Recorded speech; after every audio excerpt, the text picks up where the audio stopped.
Olá, você ligado na TV Rio 12, está começando Cuidando de Você, a oportunidade que temos todos os dias de falarmos de saúde, bem-estar e qualidade de vida.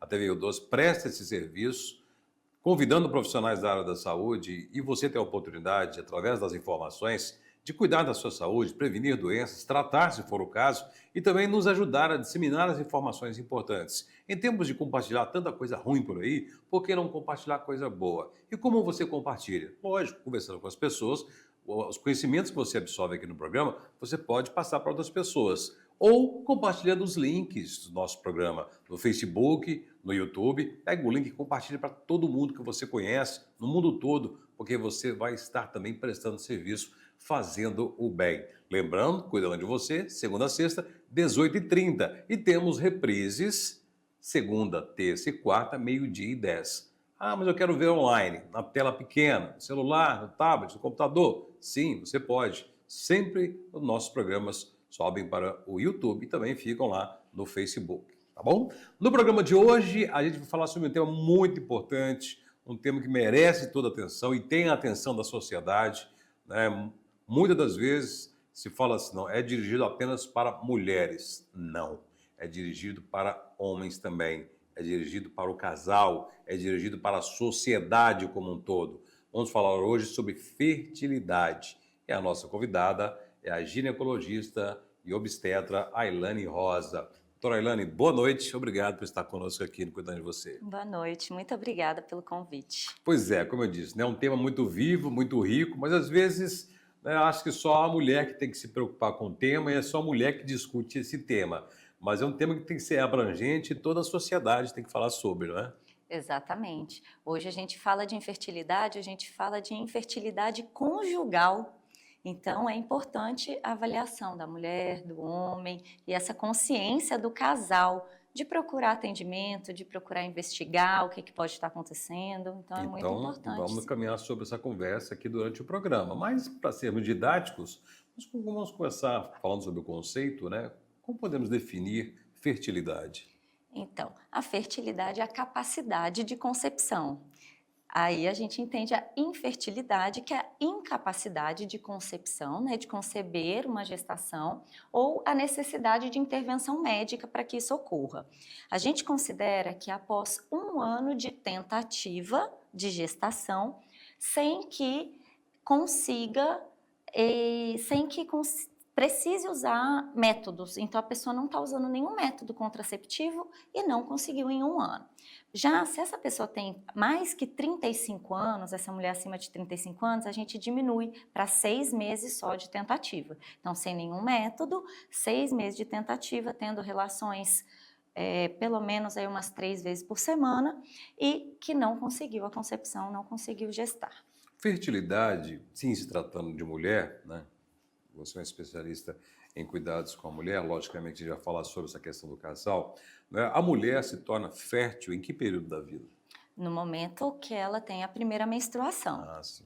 Né? A mulher entra na menarquia, a gente chama de menarca, então, a primeira menstruação da mulher, que ocorre ali entre os 9 aos 13 anos, né? Que pode acontecer até os 16.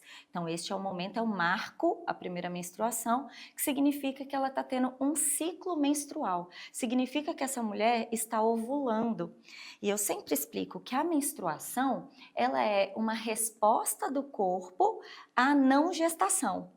Então, o nosso corpo se prepara todo mês para gestar. Se isto não acontece, a gente menstrua, que é a descamação da camada de dentro do útero, mostrando que não houve a implantação de uma gestação ali naquele mês. Então, a mulher, a partir desse momento, né, e você disse aí, até há casos precoces, né, de gravidez aos 9, 10 anos, né, porque aí nesse período, a partir dos 9 anos, já pode se tornar fértil, já pode ovular, né, e é necessário, né, são necessários os óvulos, né, para poder receber o esperma, para poder haver a concepção, a gestação como um todo, né? Então, a gente vê que a partir de então passa a ser fértil. E aí, né, seriam os primeiros cuidados. Até então, a criança, a menina, vai ali para alguns tipos de consultas, alguns tipos de acompanhamentos, mas a partir do momento que a menina menstrua, aí o olhar, né, e o cuidado da mãe, ela e do profissional, aí muda um pouco, né? começa a caminhar por outro lado. Aí já vem a questão desses cuidados do aconselhamento, do acompanhamento em relação à fertilidade e à concepção, no caso, né? Sim, e é um ótimo momento até para levar essa menina a primeira vez no ginecologista, né? Mesmo que ainda não tenha relações, é importante isso que eu estou explicando em relação ao ciclo, para ela entender como isso acontece, aprender sobre higiene e até para quando ela começar a ter as suas relações sexuais, ela saber em quem confiar. E eu sempre me disponho, né, me disponibilizo, falo: olha, qualquer dúvida que quiser saber sobre isso, qualquer dúvida que surgir na escola, com os colegas, pode vir me procurar, estou à sua disposição. E para até esse vínculo de confiança, né? Ela tem que criar um vínculo, então, para a gente orientar tudo isso. O homem ele não passa por esse problema, mas a questão da menstruação, aí que já é aquele momento, né, da puberdade da menina, e é um momento muito impactante na vida daquela menina, principalmente no aspecto emocional. Logicamente, no aspecto físico é impactante, né, mas no aspecto emocional é muito grande. E é um impacto gigantesco mesmo. E essa menina, ela tem que ser acompanhada, acolhida e orientada. Por isso, né, que é importante ter. Até então era a pediatra que acompanhava. Isso aconteceu com a minha filha, né? Até um certo momento era a pediatra que acompanhava. Até um certo momento a pediatra falou assim: não, agora é bom você procurar um ginecologista, né? Então, aí eu como pai, eu falei assim: agora a coisa vai mudar, né? E é interessante isso, né? Porque realmente é um impacto muito grande na vida dessa criança barra pré-adolescente ou adolescente, né? Exatamente, quando ela chega na puberdade, e esse é um grande impacto, né? Ela poder engravidar. E isso na cabeça da menina é uma informação muito importante, né? Então a gente tem que ter um cuidado. E até muitas vezes chegam meninas na puberdade que têm também o medo de não engravidar. Então é importante também a gente passar todas essas informações. Elas têm a dúvida se um dia eu vou conseguir engravidar ou não. Então tudo isso a gente pode já orientar e é importante orientar sim. A gente vai falar, logicamente, sobre infertilidade, né, ao contrário da fertilidade. Mas no caso da fertilidade em si, há alguma situação em que a menina não é fértil? Sim, existem algumas questões genéticas, né? Algumas doenças genéticas, Mayer-Rokitansky, existem que a mulher não desenvolve alguns órgãos sexuais. Isso também é muito importante para esse primeiro contato. Então, observar se a menina começou a desenvolver caracteres sexuais, observar se ela começou a menstruar na idade certa. Tudo isso é importante observar, sim. Existem casos em que a menina não é fértil, e principalmente relacionada a síndromes, né, as questões genéticas. A questão da menstruação está ligada na questão da fertilidade, o início do período de fertilidade, e a menstruação tardia, né, mais avançada, ela tem algum impacto na fertilidade? Tem muitas discussões em relação a isso, né? Quem começou a menstruar cedo, se vai parar mais cedo, se tem, mas não tem nada definido em relação a isso não. Mas é até interessante que eu comentei de parar, porque exatamente a mulher para de ter capacidade de engravidar no momento em que ela para de menstruar. Enquanto a mulher menstrua, significa que ela ovula. E quando ela para de menstruar, então ela entra na menopausa.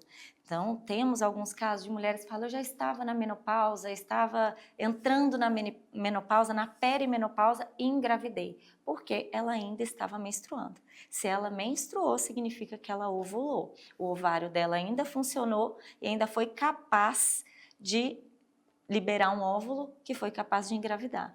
Então, Então, é mas uma não tem questão muito... certa, né? Tirando as questões, disfunções, problemas de saúde, infertilidade, que a gente vai tratar ainda, há um período, né, da mulher, né, de início e fim da fertilidade, a capacidade de conceber, de engravidar, né? Que o início é a fase da menstruação, da puberdade, e o fim é a menopausa, quando ela para de menstruar. É nesse período, né, é que a mulher, né, tem a capacidade de gerar, de conceber uma vida, né? O homem já não tem disso, né? O homem já não tem um limite de idade que a mulher já tem, né? Então, isso é importante a gente esclarecer. Então, falando nisso, né, há alguma idade, se fala muito em idade, qual a melhor idade estou falando clinicamente, né, e em termos de saúde mesmo, e o conceito de saúde da mulher e da criança. Há alguma idade específica ou aconselhada para se ter um filho? Para a mulher? A idade que é um momento importante para a gente é os 35 anos. A gente fala que a partir dos 35 anos, a fertilidade da mulher já começa a diminuir. Nós mulheres nascemos com 2 milhões de óvulos ali, né? Potenciais óvulos. E na puberdade a gente já tem 500 mil e ao longo da vida a gente vai perdendo esses óvulos. Esses óvulos eles vão envelhecendo. A gente gasta em torno de 1.000 óvulos por menstruação, por ovulação, né? Então, esses óvulos vão envelhecendo e vai ficando mais difícil de engravidar a partir dos 35 anos, que também é a idade que a gente se preocupa com algumas doenças relacionadas à mãe, então pressão alta, diabetes, problemas na gestação, algumas doenças também relacionadas ao feto, né, ao Sim. bebê, que também pode ter alteração. Então a gente fala que uma idade ali limite, vamos dizer assim, que seria interessante a mulher engravidar, é até os 35 anos. Mas os estudos já estão mostrando que a idade média da mulher engravidar está cada vez mais tarde, né? A mulher está procurando estudar, trabalhar e está cada vez mais engravidando mais tarde. Então, os estudos já estão mostrando isso aí de 2000 para 2020, era uma média de 25 anos a idade média, depois de 2020 já está 27,7, então isso está aumentando. E a gente está com a medicina, tentando possibilitar isso cada dia mais para as mulheres. Por isso, né, o aconselhamento, a ginecologista, conversar com a família, conversar com o marido principalmente. O casal tem que discutir, isso é uma coisa de casal, não tem que ser coisa da mulher especificamente, nem uma opressão e uma obrigação do homem em relação à mulher, tem que ser uma questão de casal. Você que nos acompanha pela TV, acompanha pelo sinal aberto, canal 6, TV a cabo, canal 10, também pelas nossas redes sociais, né? Facebook, pelo YouTube. Compartilhe nossa live, compartilhe o nosso link com todo mundo que você estará prestando serviço. Ainda mais um tema como o de hoje, né? Estamos falando sobre fertilidade, né? Sobre a capacidade da mulher ter filhos, né? Falamos sobre o início do período fértil da mulher, que é ali na pré-adolescência, na adolescência, que é com a menstruação, e o fim do período de fertilidade, que é com a menopausa, o fim da menstruação, né? Mas agora a gente vai entrar num outro campo. E a nossa convidada de hoje é a ginecologista e obstetra, a doutora Ailane Rosa. Doutora Ailane, falamos da fertilidade, agora vamos inverter, vamos falar sobre infertilidade, né? Que para muitos casais, para muitas mulheres, um grande temor, um grande terror, né? As mulheres não conseguem engravidar, mesmo querendo, mesmo tentando, e para os casais também, né? Em que momento, em que causas, o que pode causar infertilidade? E é recorrente, a incidência é grande, a taxa de infertilidade? Sim, a infertilidade ela atinge 15% dos casais em idade fértil. São várias causas, a gente pensando nas causas femininas, né? A gente tem causa hormonal, causa de malformação do útero, como eu havia comentado, obstrução das tubas, que tem que levar o óvulo para ele ser fecundado. Então, a gente tem essas principais causas aí como causas de infertilidade. Só que é importante a gente falar que as causas de infertilidade, 35% são representadas pelas causas femininas, mas 30% é por causa masculina. Olha só, vamos frisar isso aí, dá até um ponto de corte aí para a nossa turma aí das redes sociais, né? Vamos sublinhar essa parte aí, porque a gente sempre, a sociedade coloca na mulher a responsabilidade pela fertilidade e por engravidar ou não engravidar. Coloca na conta da mulher. Ah, a mulher ela não tem capacidade de dar um filho para o homem, né? Em tempos mais longínquos, né? Se falava muito sobre a mulher ser obrigada a casar e dar filhos para o homem, né? Perpetuar gerações, frutificar, isso é até bíblico, né? E era condenada socialmente falando, né? E hoje em dia ainda tem muito essa peixe ainda, mas olha, números científicos e clínicos, dados importantes. Quer dizer, num casal, quando não há, o casal não consegue gerar um filho, conceber um filho, então desse caso é quase meio a meio, né? É. Tem as causas 35%, são dos dois e causas que a gente não sabe explicar, sim, né? Então, tipo 35% assim, causas mulher, mulheres e 30, 30% homem. homens. Então não adianta você, homem, apontar o dedo para sua mulher, vocês não conseguem ter filhos, porque você pode ser o responsável por isso. E aí, como descobrir?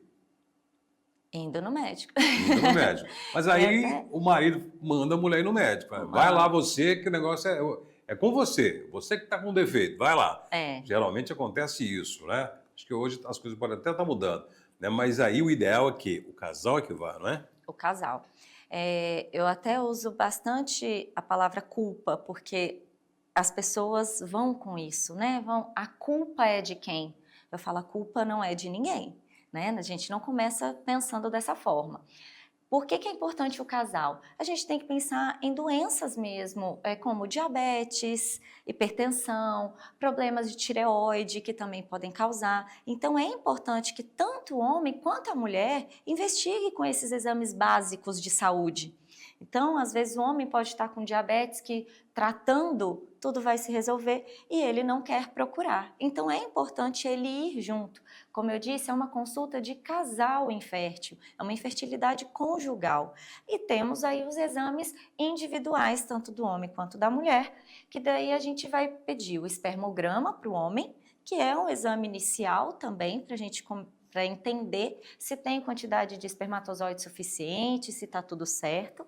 E da mulher, nós temos o ultrassom, que muitas vezes é utilizado para avaliar ali tuba, a tuba não vê tão bem, né? O ovário, o útero, e para ver a tuba, na verdade, a gente avalia pela histerosalpingografia, que é um exame que a gente consegue avaliar se as tubas estão pérvias. Então, esse já é um exame inicial, que normalmente o ginecologista acaba fazendo. Então, o homem, por isso que ele fica com essa ideia de ginecologista eu não vou. Ginecologista é médico da mulher, mas também tem o urologista que pode ajudar também nessa questão. E temos os infertileutas, quando já é uma questão mais profunda, quando não sabemos a causa ou precisa de uma intervenção médica mesmo, a gente pode encaminhar para o infertileuta. Aí tem formas de fazer fertilização por outras vias, né? Temos Não várias naturais, né? formas Várias formas, né? Que isso até de merece um intervenção. outro capítulo, né? E falando em infertilidade, houve uma pergunta que a gente anunciou o programa, por exemplo, quem teve abortos, né, agrava ou piora a situação ou potencializa a infertilidade da mulher? Pode acontecer. Quem já teve um abortamento, a gente pode pensar, nos casos de abortamento de repetição, alguma causa para isso estar acontecendo. Mas a gente tem que pensar também que o abortamento, quando a paciente tem um caso de abortamento, a gente pode dizer que isso foi um acaso, né? Não vamos considerar que isso seja uma dificuldade de gravidez. Muita gente já fica com essa culpa, né? Voltamos à palavra culpa. Perdi uma gestação, vou perder outra. Mas não, isso pode ter sido um acaso. Vamos investigar, fazer exames, ver se está tudo bem, principalmente das doenças, como eu disse, diabetes, algumas doenças básicas, né? Sífilis, toxoplasmose. A gente tem que pesquisar toda essa questão. E se ela começar a ter esse abortamento de repetição, aí a gente vai se preocupar sim em investigar outras causas, como trombofilias, algum defeito, alguma dificuldade do colo em segurar essa gestação, né, em manter essa gestação. Mas outra coisa que a gente tem que se preocupar é se foi feita aquela curetagem uterina, que é aquela raspagem.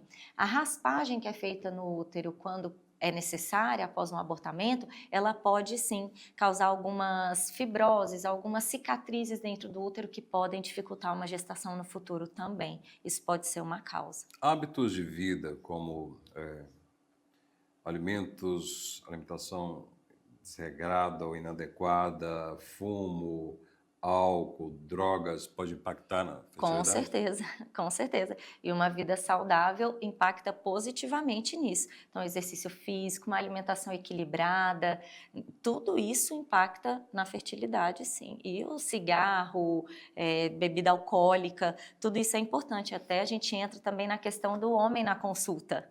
Muitas vezes o homem está ingerindo bebida alcoólica, fumando, todo descontrolado, não se cuida, e não vai procurar ajuda também, porque pensa, não, a mulher que vai e ela que vai ver, procurar qual que é o problema dela, nunca dele, né? Então, também, tanto do homem quanto da mulher. Porque às vezes muitas pessoas, eu acredito eu, né, que vai muito no seu consultório, por exemplo, um casal que não tem filhos, mas aí quando passa por todos os anos, tanto homem quanto mulher, tá tudo ok, né?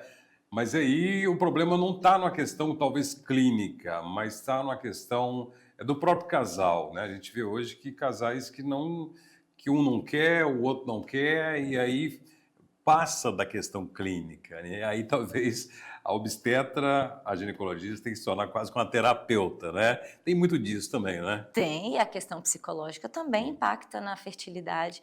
Acho que todo mundo já ouviu algum caso de uma mulher que estava tentando engravidar há muito tempo e no momento em que desistiu, né, falou assim, desisti, não vou mais fazer tratamento, consegue engravidar. Todo mundo já escutou uma história dessa, porque a parte psicológica, a pressão social, tudo isso também acaba impactando na fertilidade. Outra pergunta, métodos contraceptivos, como o uso de anticoncepcionais, o DIU, por exemplo, né, e outros métodos anticoncepcionais químicos ou aqueles inseridos, eles, depois que a mulher para de utilizar e fala, não, agora eu quero ter um filho, pode ter impacto na fertilidade? Então, essa é uma ideia que a gente tinha muito antigamente com os anticoncepcionais mais antigos, que eram com muito hormônio. Então, acontecia da mulher demorar para conseguir engravidar depois que usava aqueles métodos. Então, 6 meses, e isso acabou ficando na cabeça das pessoas. Mas hoje não é a realidade. Hoje a gente usa quantidades hormonais muito baixas, tanto que se esquece de tomar um dia de anticoncepcional, já existe o risco de gravidez. Então, não vai ser isso que vai determinar que ela não vai engravidar. E DIU, então, a partir do momento que o DIU é retirado, o dia seguinte a mulher já pode engravidar. A partir do momento que a gente parou de fazer o bloqueio com o hormônio externo, ela já pode começar a tentar uma gestação, sim. Então, essa é uma ideia muito antiga que acabou ficando na sociedade, mas que hoje em dia não é mais a realidade, não. São alguns anticoncepcionais bem antigos com doses hormonais muito altas que podem dificultar isso. Em termos de fertilidade, que acaba criando um aspecto de fertilidade, que cria também uma questão de método contraceptivo, que vira também até uma orientação religiosa, é uma expressão chamada tabelinha, né? Que é uma questão de período, né? De que a mulher está fértil, mais fértil, menos fértil, né? Parece que é uma questão muito discutida, né? Há períodos realmente que a mulher está menos fértil, mais propensa, menos propensa a Com engravidar? certeza existe o nosso período fértil. O período fértil é mais ou menos ali no meio do ciclo entre uma menstruação e outra. E a tabelinha, na verdade, ela foi feita para isso, para saber o período que a mulher está mais propensa a engravidar. E as pessoas acabaram virando ao contrário. Já que aquele período eu propenso a engravidar, significa que fora daquele período eu posso ter relação e isso não vai acontecer. Mas a taxa de falha é muito alta. A gente tem que lembrar que quando a pessoa usa isso como método contraceptivo, a possibilidade de falha e de acabar engravidando é muito grande, porque existe sim o período fértil. Não é uma tabela geométrica e não é ciência exata, gente. Não funciona como você espera, não. Cuidado, procure um profissional, procure um ginecologista, um obstetra, para conversar e se orientar melhor. Que programa inteligente, que programa didático. E por isso que eu gostaria que você assistisse novamente no nosso YouTube e compartilhasse esse programa para todo mundo. Doutora Ailane, muito obrigado pela sua presença. Espero tê-la outras vezes aqui no nosso Cuidando de Você. Muito obrigada, eu que agradeço a oportunidade. Ailane Rosa, ginecologista e obstetra, tema fertilidade e infertilidade no Cuidando de Você. Até o próximo.